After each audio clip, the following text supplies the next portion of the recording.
Yo, what up, friends? About the Dallas Cowboys. Let's go ahead and talk about one of the biggest trades of all time. I'm not sure if anybody here actually lives in Dallas. I think JP may be the closest. No, I mean, it's hyperbole, but it's up there. Up there with the Luka trade. After Luka was just traded, Dallas fans have to be absolutely distraught. Let's start with one of them. AP, what you got? Guess what? I am not one of those that's upset.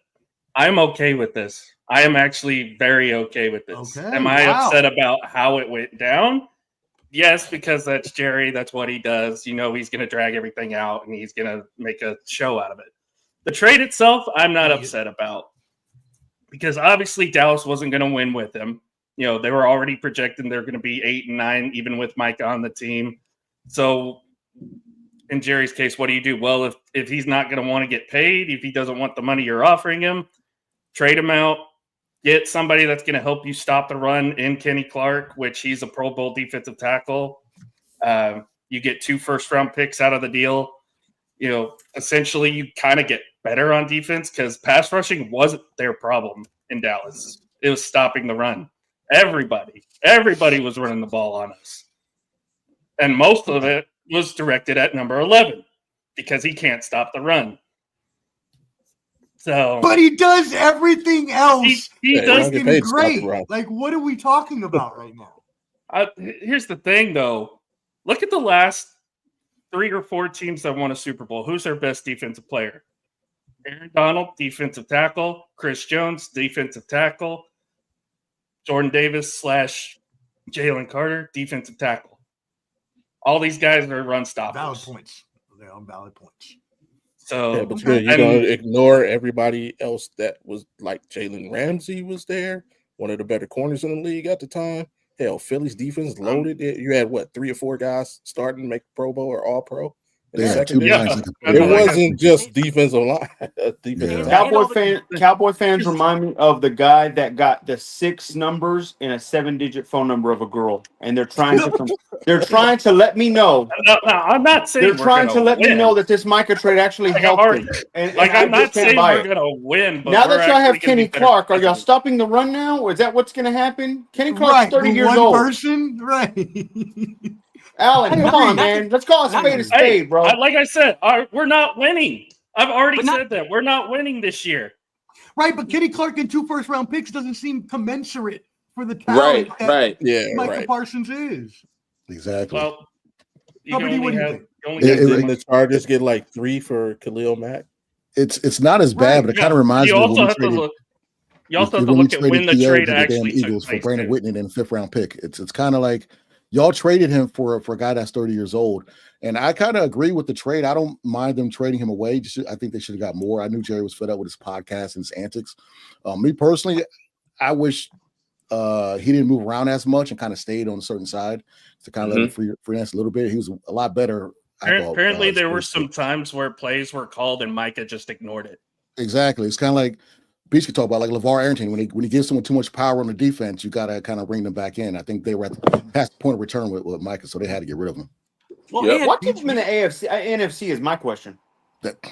Now you got to see this guy maybe every other year. Whenever you could have put him in the AFC and maybe saw him once every 4. Now you have every other year, and then if y'all make playoffs, you got to see him because the Packers ain't falling down. J Love Live is for real. Who? One thing you think he the real deal, Jake? I got Packers defending that. I got Packers very high this year. J Love Live. I'm one of the very few fans that were not like upset by the trade itself, but I'm just more upset of how it all got done. Like, if you do this in April before the draft, you could at least get an extra 1st-round pick out of it. Something. Jerry Jones Jerry knows how to draft. Will McClay is one of the better talent scouters out there. He can figure this. We can figure this out. As long as we don't get like another Mozzie Smith. Jesus Christ. So let me ask you this, Alan. You think this other guy that you all picked up, is he going to be a plus for the defense or a negative for the defense? That's just I my, think I'm just asking. I think it's a plus, not because he's 30, he's a little bit past his prime, but he brings veteran leadership to a defense that didn't have it. Okay, and then what about the guy? What about the guy? What about the guy?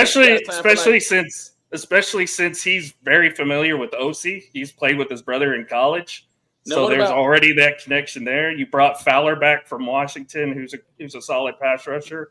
And you got James Houston. You get James Houston too, who I really liked in the preseason. So you want to talk about horrible against the run? That's Fowler, though. Fowler is terrible against the run. That is true. That is true. I will give you that. I will give you that. Now, what about the guy y'all signed for like $90 million? Y'all signed this other kid for $90 million. Yeah, see, that's the other part of this that's really stupid. Why would you then turn around and give DaRon Bland a 4-year, $92 million contract when you could have just given $60 million more and kept Micah Parsons? Professor. Right. Who? I agree. They only have 40. They only have 40 in cap space. They only had $40 million in cap space. They couldn't afford to do $47 million. Okay. That Micah wanted. I did not know that. Okay. So you trade somebody else. Not only do you save the money, but if you in turn restructure Dak's contract, which they're probably going to do, that gives you more money next offseason, plus you have 2 first-round picks to work with. So I'm a UCLA fan. They've already figured out, hey, the 2 teams above us are better than we are right now. We're gonna basically throw our offense out there. There's 3 teams above y'all. 3 teams in that division. No, he said 3 teams above y'all. Giants are terrible. Giants are terrible. I got Giants number 2 in that division this year. You said you got the Giants. Man, you play Madden What are you doing? Here's the thing. Jameis isn't playing. You do this. Though. You do this, Let's Omar. talk football. They've already got Jackson Dart as number 2 on the depth chart. I expect Dart's going to be there after like week 7. Yeah, I think Jaden Daniels has to fall down here. That brutal schedule at the beginning is going to be rough for him. So I don't see the Giants won't. I like what they're doing, but the only Ryan Dayball's back's against the wall, Allen. And I'm telling you right now, they're going to pull out some crazy stuff this year. Don't you worry. And I'm not a Russ fan. The only reason I don't like the Giants is because of their schedule. Their schedule is one of the hardest in the league. Hey, Professor, can I say they're going to start off like 1-6 at best. Look at that schedule. They're going to go winning week 1. Maybe 2 wins. They're winning week 1. They're going to be the Commanders week 1. We'll see about that, bud. We'll see about that. It ain't happening. Not the bud. Okay, so Jake, NFC East prediction right now. 1 through 4. Come on. I want to hear from you. Eagles 1, Giants 2. Giants will be in the playoff team. 3 is Commanders. Sophomore slump for Jaden. And then 4 is Cowboys. Might as well continue with NFC East. Anybody got thoughts on that? Hey, Omar, Professor, you better snip this one. You heard it out of his mouth. It's going to finish the same way it did last year. Eagles, Commanders, Cowboys, Giants. Yep, I agree. Anyone else? I agree with that. I probably follow what Alan was just saying. I can't see. I'm sorry. I can't see the Giants doing anything. Now, Jake might be right. Russell Giants Wilson are going to be good. I'm not a fan of Russ. Hey, that's me being not a fan of Russ. But I think Jackson Dart starts at some time and goes crazy. Russ gets hurt somewhere. Good question here. So who do we got in tomorrow night's game, gentlemen? Dallas versus Philadelphia, obviously opening the season. Eagles are a +1. That can't be correct. No, they are -8.5. They're I was going to say that can't be correct. And they're -8.5. Thank you, Alan. They're covering. I'm taking the +8.5. I think it's going to be a 3-point loss for us. I think Philly's just going to be too much talent-wise, especially on defense. I think we'll be able to keep up with them. I think we'll be able to keep up with them, but I think we cover to the 8.5. I don't think we'll win. I don't think we'll win though, because obviously opening night they're celebrating a Super Bowl title. You know, I'm going to bet at third. It's an NFC East division game. Hey, whatever he just said. Lamar, anything can happen in that division. Philly by 14. That's a fellow Falcon fan. Hey, shout out Dirty Mojo. I agree. I think it's going to be at least 10. I'm back with the Falcons now. I ain't going back with the Cowboys ever again. Yeah. Don't ever flip flop. Always have one team. None of that 2-team stuff. Always have one. There you go. I'm with Clever on that. What's up, Bobby? What you got for us? And the Cowboys, Jerry just demoralized the whole team. They're gonna come out and lay an egg short. That's what I'm saying. Yes, I mean, well, it's not a short week because they had all preseason, but yeah, you don't pull a trade off that massive. Like, what are you telling the rest of the veterans on your team? That you're punting the season away. That's what you're saying. Exactly. We went through this whole preseason training camp, put in all this work to compete, and you throw it away in a week. Yeah, it's gonna be tough. The Eagles gonna be too hyped. I see them winning, like 34-17. Okay. Yeah, I mean, as AP said, right, the Cowboys allowed the second most points last season, and that was with Micah Parsons. So we can only assume that the Cowboys are going to have one of the worst defenses, if not the worst, in the league this year. At the very least, we're healthy. Thank God. Okay, all right. Whatever that gets you. 8 wins, 7 wins. Gets that false hope that happens every September, where you start off 2-2, and then it's like, oh, here they come. And then once December rolls around. And what have we been talking about this whole show so far? Dallas can't stop the run. What is the Eagles the best at? Running the damn ball. Saquon Barkley about to have a field day. No, they have a fullback on roster now just for that. Who's got the over-under in this one? Anybody got an over-under? Got the over. Yeah, it'll go over because it definitely go over. Okay. Dirty Mojo says to trade him 1 week before the season. Yeah, it's going to have reverberations. That's Jerry. Team. That's Jerry.